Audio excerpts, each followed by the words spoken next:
Super star ரஜினிகாந்துடைய நடிப்பில் உருவாகி இருக்கும் கூலி படம் ஆகஸ்ட் மாதம் ரிலீஸ் ஆகுது. இந்த படத்தை லோகேஷ் கனகராஜ் இயக்கியிருப்பதால எதிர்பார்ப்பு ரொம்பவே அதிகமாக இருக்கு. அதோடு அமீர் கான், நாகார்ஜுனா, உபேந்திரா, ஸ்ருதி ஹாசன், சத்யராஜ், சுதீப் கிஷன் மற்றும் பலருமே நடிச்சிருக்காங்க.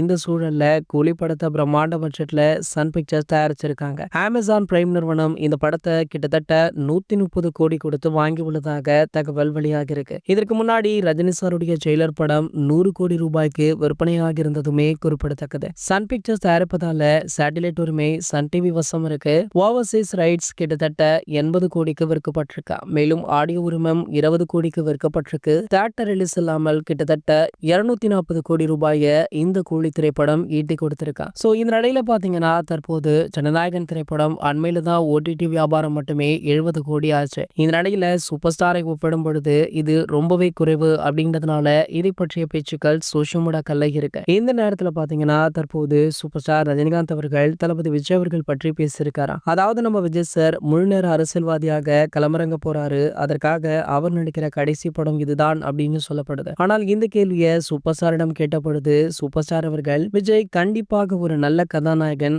ஆகையால தேர்தலுக்கு பின்புமே அவர் நடிக்க அதிக வாய்ப்பு இருப்பதாக தெரிவிச்சிருக்காரு. இது போன்ற சினிமா செய்திகளை பத்தி நீங்க உடனே தெரிஞ்சுக்க நம்மளுடைய சேனலை மறக்காம சப்ஸ்கிரைப் பண்ணிக்கோங்க.